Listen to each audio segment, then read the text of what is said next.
आज हम शुरू करने वाले हैं एक्सरसाइज 7.3 का प्रश्न नंबर 5। प्रश्न नंबर 5 जो है वो अध्याय 9 का उदाहरण 3 है। किसी त्रिभुज की एक माध्यिका उसे बराबर क्षेत्रफलों वाले दो त्रिभुजों में विभाजित करती है। उस त्रिभुज ABC के लिए इस परिणाम का सत्यापन कीजिए जिसके शीर्ष A, B और C दिए हुए हैं। ठीक है, तो ये हमारे पास जो है एक त्रिभुज दे के रखी हैं। ये जो त्रिभुज है क्वेश्चन एक्चुअल में ये क्वेश्चन क्या बोल रहा है, ये क्वेश्चन बोल रहा है कि जो माध्यिका है ये इस त्रिभुज को दो बराबर भागों में बांट रही है। ठीक है, ये हमने प्रूव करना है कि ये जो माध्यिका है ये इस त्रिभुज को दो बराबर भागों में बांटती है। ठीक है, तो हल करते हैं इसका। सबसे पहले तो यहाँ पे अगर ये माध्यिका है तो ये वाला जो बिंदु है ये क्या हो जाएगा, AB रेखा का मध्य बिंदु हो जाएगा। ठीक है, तो मैं इस वाले जो बिंदु है इसको मैं D नाम दे रही हूँ। अगर D है, देखो सबके यहाँ पे कोऑर्डिनेट हैं, इसका कोऑर्डिनेट तो है ही नहीं, निर्देशांक तो है ही नहीं, तो हमें ये पहले निर्देशांक निकालने पड़ेंगे। ठीक है, फिर इसके बाद पहले हम D का निर्देशांक निकालेंगे, फिर इसके बाद क्या करेंगे ADC इस वाले त्रिभुज का क्षेत्रफल निकालेंगे, फिर DBC फिर इस वाले त्रिभुज का क्षेत्रफल निकालेंगे। ये वाले त्रिभुज और ये वाले त्रिभुज दोनों का जो क्षेत्रफल है वो बराबर आना चाहिए, तभी ये हम कह सकते हैं कि ये जो माध्यिका है ये इस वाले त्रिभुज को दो बराबर भागों में बांट रही है। ठीक है, सबसे पहले हमारा काम क्या है कि D के निर्देशांक निकालना।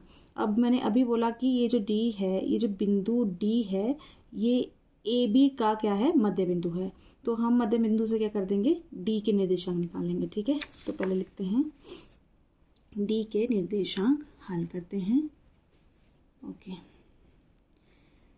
D के निर्देशांक, D के निर्देशांक कैसे निकालते हैं, हमने बहुत सारे क्वेश्चन कर लिए हैं इस पर। तो जो x का कोऑर्डिनेट इस x के कोऑर्डिनेट से प्लस कर देंगे, फिर बटा 2 कर देते, तो 4 जमा 3 बटा 2, 4 जमा 3 बटा 2, वैसे ही -6 -2 बटा 2 है ना, -6 -2 बटा 2 इस तरह। तो ये होगा 4 और 3 7 बटा 2, और ये हो जाएगा -6 -2 -8 बटा 2। ओके, ये हो गया 7 बटा 2 और ये हो जाएगा काट के -4। ठीक है, तो हमारे पास D के जो निर्देशांक आ गए हैं वो कितने कितने हैं, 7 बटा 2 और -4 इस तरह। ठीक है, अब हम कौन सी त्रिभुज लेते हैं, पहले ADC। तो लिखना कैसे है, इसको थोड़ा ऊपर कर लेते हैं ऐसे ही। तो त्रिभुज ADC का क्षेत्रफल निकालते हैं सबसे पहले। ठीक है, क्षेत्रफल का जो फॉर्मूला होता है निकालने का वो क्या होता है, x1 into y2 minus y3 जमा x2 into y3 minus y1 जमा x3 into y1 minus y2 इस तरह से। ठीक है, थोड़ा यहाँ जैसे रख लेती हूँ।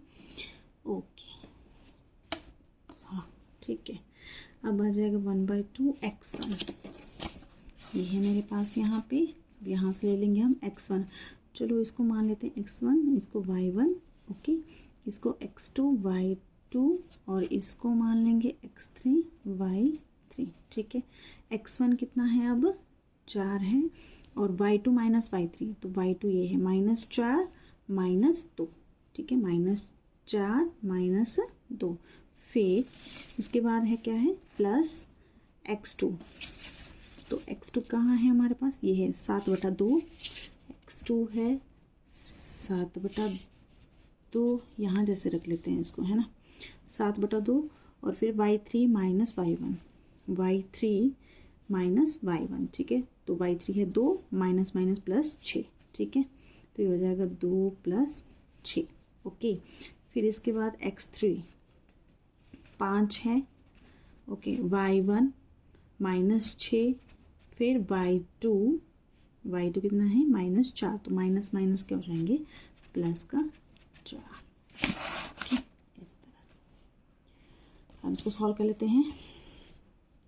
1/2 दैट इज 4, ये हो जाएगा -6 जमा 7/2, 4 और 6 और 2 कितने हो गए 8 जमा 5 -6 जमा 4 -2। ओके, फिर इसके बाद 1/2, 6 चौके हो गया -24 प्लस ये देखो कट गया यहाँ पे, ये 4 आ रहा है तो 7 और 4 की गुना कर देंगे तो कितना हो जाएगा 7 चौके 28। फिर यहाँ पे 5 और 2 की गुना करेंगे तो 10 प्लस माइनस माइनस। ठीक है, फिर अब इसको सॉल्व कर लेते हैं। माइनस को पहले सॉल्व कर लेते हैं तो -24 -10 कितना हो गया -34 और यहाँ आ गया जमा का 28। ठीक है, फिर इसके बाद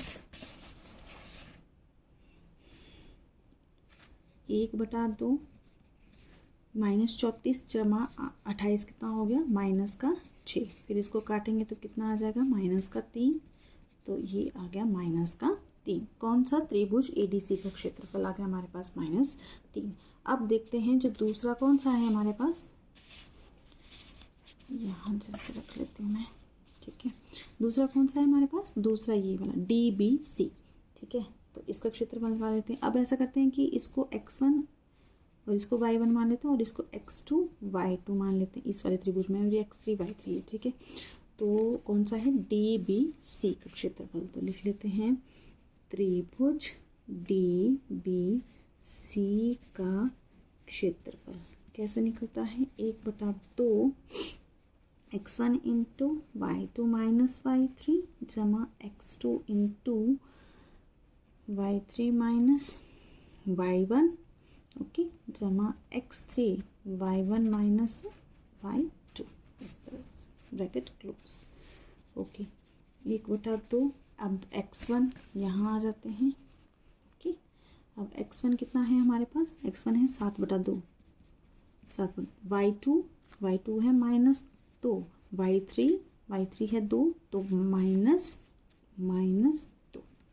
ठीक है, फिर जमा x2 कितना है हमारे पास, ओके x2 है 3, y3 माइनस y1 तो 2 माइनस माइनस प्लस कितना हो जाएगा 4, तो 2 जमा 4। फिर उसके बाद x3 है जमा 5 है और y1 माइनस y2, तो यहाँ से y1 माइनस y2 तो हो जाएगा -4 माइनस प्लस 2, तो -4 जमा 2। ठीक है, थोड़ा ऊपर ले लेते हैं अब इस तरह से। ओके, नाउ सॉल्व, ये आ जाएगा 7/2 -2 -4।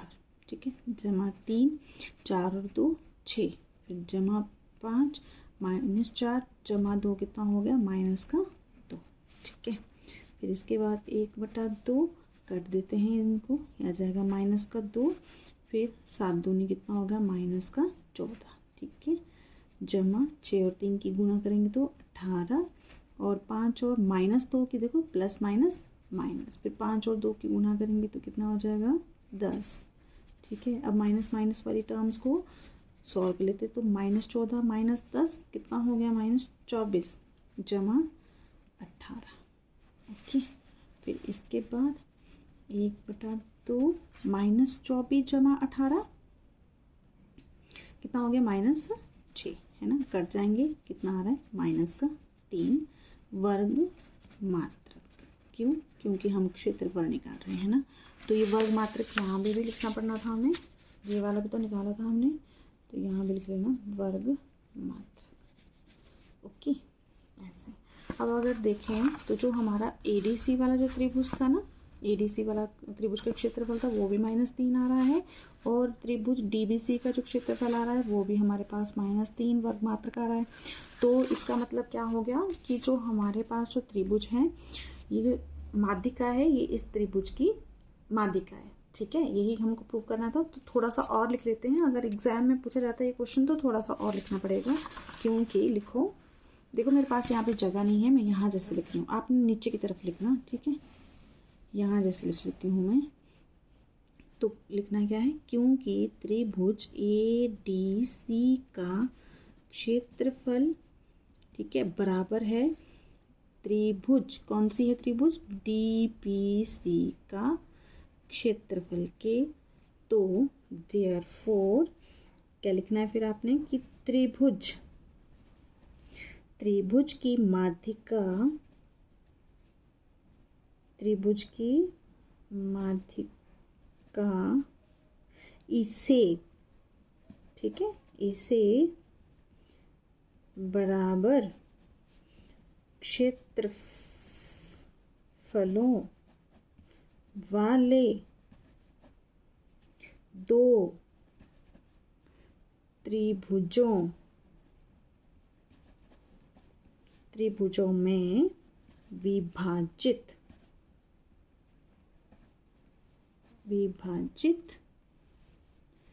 करती है, ठीक है। त्रिभुज की माध्यिका इसे बराबर क्षेत्रफल वाले दो त्रिभुजों में विभाजित करती है। तो ये लिखना ज़रूरी है इसके बाद, है ना, ठीक है, तभी आपको फुल मार्क्स मिलते हैं फिर। ओके, तो ये था हमारा आज का प्रश्न, कौन सा, प्रश्न नंबर 5 एक्सरसाइज 7.3 का। तो जो नेक्स्ट अब आपका ये जो 7th जो आपका चैप्टर है वो अब ख़त्म हो चुका है। अगर किसी बच्चे ने बाकी की वीडियोस भी देखनी हो तो वो मेरी प्लेलिस्ट में मिल जाएगी आपको। और अब हम कल से शुरू करेंगे चैप्टर 8, ठीक है। तो तब तक के लिए धन्यवाद।